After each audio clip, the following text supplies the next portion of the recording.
Do you like the metaverse? Because I like the metaverse, and I'm really excited that Virtua's Cardano Island is sponsoring this episode. Cardano Island is one of those projects I'm excited to have in our ecosystem.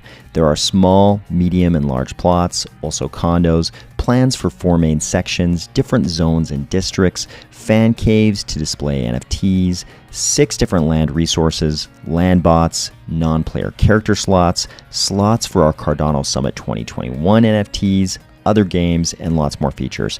I bought a large plot on Cardano Island, and I can't wait to be on my land to see what this becomes. Check out cardano.virtua.com or click the link below. Hey EU and North America. You guys seem like good guys. You talk a lot about democracy and rule of law and free market economics, and corruption seems to be a whole lot less visible than it is in a lot of other places. Overall, you've created some pretty good jurisdictions for doing large-scale business, except one thing.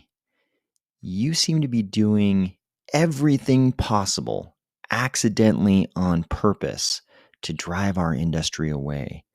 You say you want to be the home of digital innovation, but you've absolutely refused for years to give us any regulatory clarity. We just want the rule book. Instead, you give us regulation by enforcement. If you push us too far, your capitals won't be our capitals. Your financial capitals won't even be our capitals. We'll be chilling in places like Switzerland and Singapore. But don't be mad. Just keep telling yourselves, it's not you, it's us. Ready? Let's go.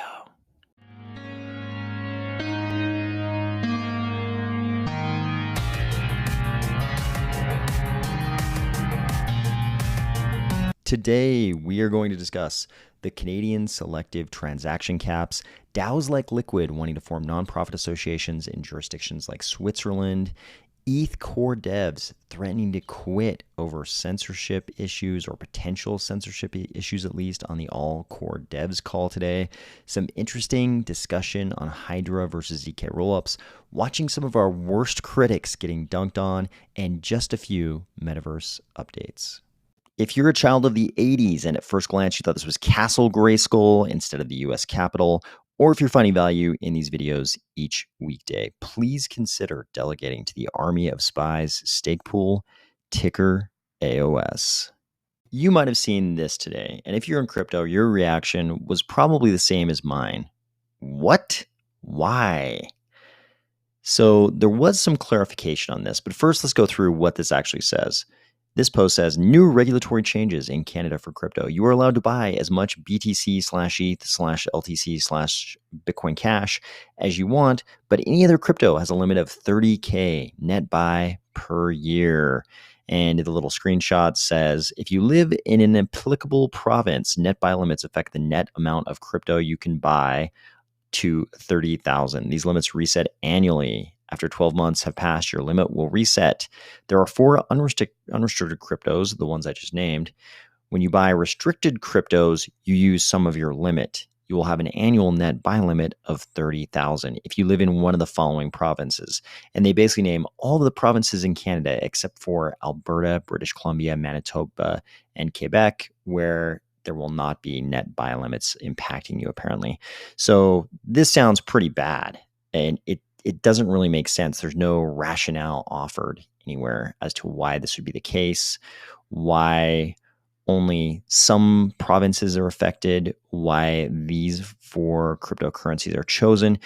The worst part, though, was people weren't surprised at this. When this first came out and we all thought this was the Canadian government, nobody was surprised by this. It turns out there was some clarification, and people said this was just 2 Canadian exchanges imposing these rules. Wasn't necessarily the government, but maybe these exchanges were reacting to rules that had been promulgated or something by these provinces: New Brunswick, Newfoundland, Nova Scotia, Nunavut, Northwest Territories, Ontario, Prince Edward Island, Saskatchewan, and Yukon.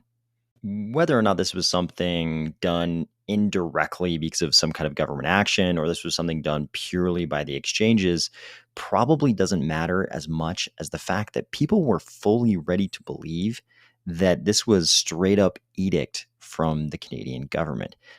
That's a bad sign because it shows you that the crypto space in general doesn't have faith in the governments of North America and the EU to make the right decisions about crypto. They're so used to seeing the wrong decisions that we see something like this and we automatically assume, of course, it was the Canadian government. That's also why, for a long time in crypto, we've seen things exactly like this. All of our most promising projects are way too smart to not be driven away from our jurisdictions. Here we have Liquid Labs saying, to provide legal clarity and reduce platform risk for users, developers, and LQ holders, Liquid Dao should form a nonprofit association in a jurisdiction providing regulatory clarity. Do you support the creation of the Swiss-based Liquid Dao Association? They're smart. This is exactly what I would do. I for sure would form some kind of governing entity in either Switzerland or Singapore or some similar jurisdiction. It just doesn't make sense when the United States is sanctioning DeFi platforms and Dutch authorities are arresting developers of open source projects. It doesn't make sense to be jurisdictionally located anywhere in North America or in the EU. And that's a problem for those political areas. They need to embrace the innovation much more than we need them, because there will always be this race. I don't want to call it a race to the bottom, because they're actually much better rule sets in a lot of ways. So it's not really a race to the bottom, but there will always be jurisdictions out there that will understand there's a vacuum. There's a vacuum that they can fill to be the home jurisdiction of very innovative industries like crypto. The real problem is that right now it's just these kinds of governing entities like this nonprofit association.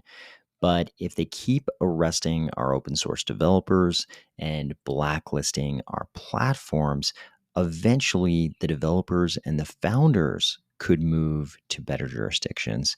And if things get bad enough, we could even start seeing more individual users moving on to greener pastures. I mean, this is something that's gone on for a long time in crypto. People have always done a lot of sort of jurisdiction shopping in crypto. But as crypto is getting bigger and bigger, this could start happening on a much larger scale. Here's some more evidence of the impact of the tightening regulatory vice around crypto right now. This is a recording of the Ethereum All Core Devs call from earlier today.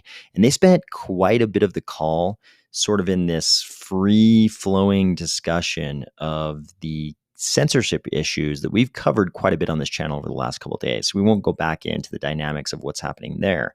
But what was very interesting is it seemed like multiple of the developers on this call, I heard at least two people straight up saying, or at least it seemed like they were saying, if they ended up in a scenario where there was censorship at the protocol level in Ethereum, they would leave the ecosystem. One of these developers even went as far as to say that he would possibly start another project where the likelihood of this happening would be much lower than it has been in Ethereum. This tells us a couple things. I mean, I think the jurisdictions of Europe and North America have to worry about innovation leaving their shores because projects might choose other jurisdictions. But they also have to worry about people just choosing to leave the most innovative industries because those jurisdictions are making it too hard to do business in that industry. It also, of course, tells us that all is not good in the house of Ethereum when you've got some of the developers, some of the core developers threatening to walk if X scenario occurs, and a lot of other people on the call just sort of seeming like either they weren't willing to speak out on it or maybe they were okay with that particular scenario occurring.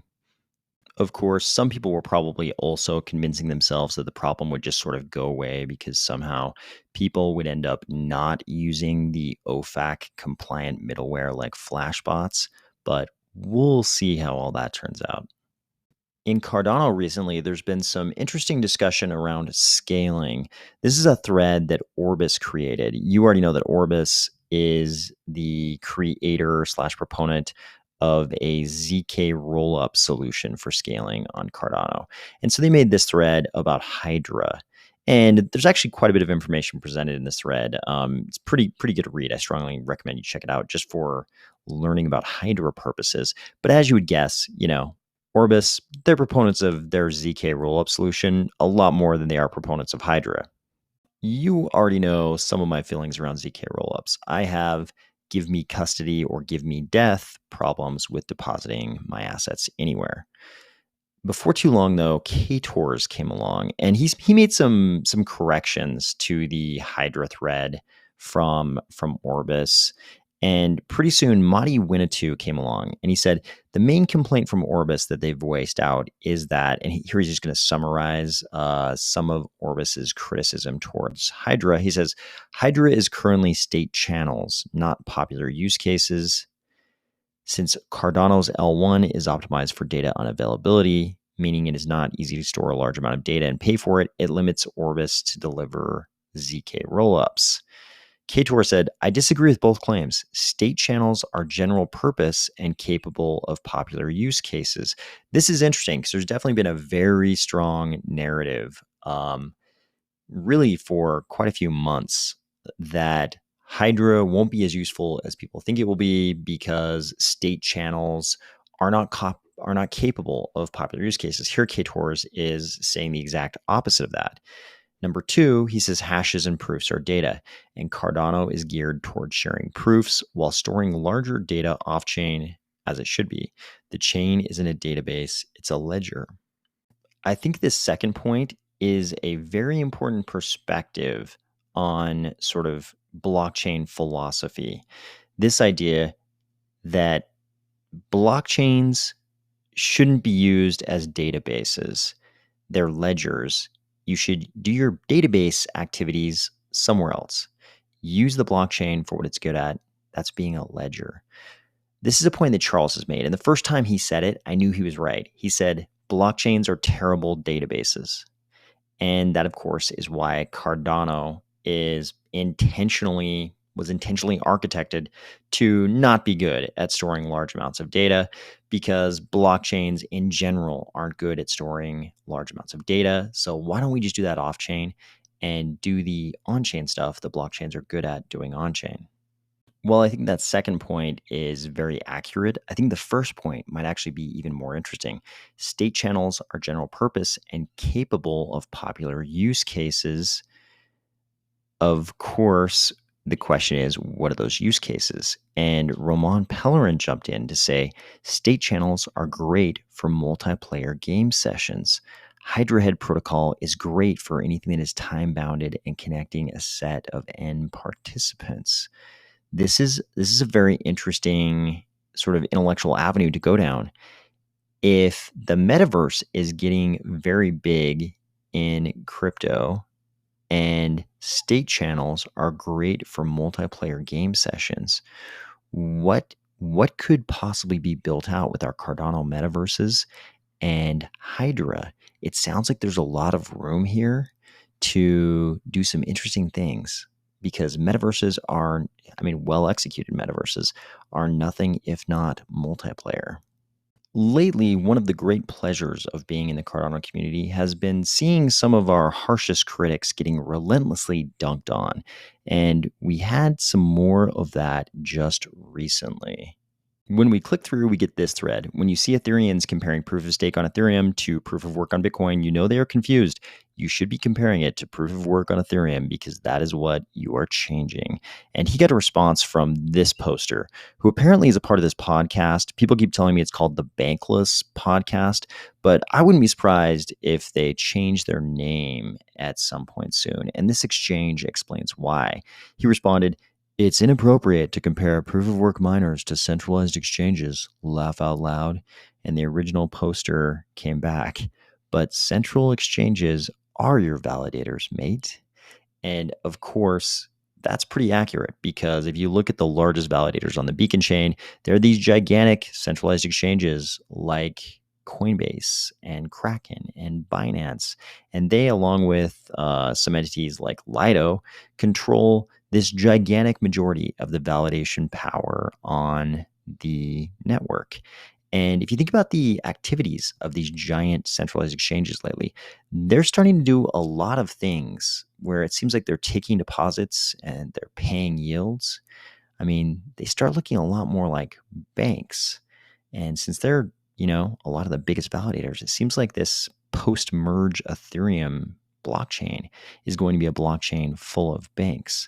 So I wouldn't be surprised at all if these guys decide to change the name of their podcast to the Bankful Podcast. Finally, we've got some metaverse updates.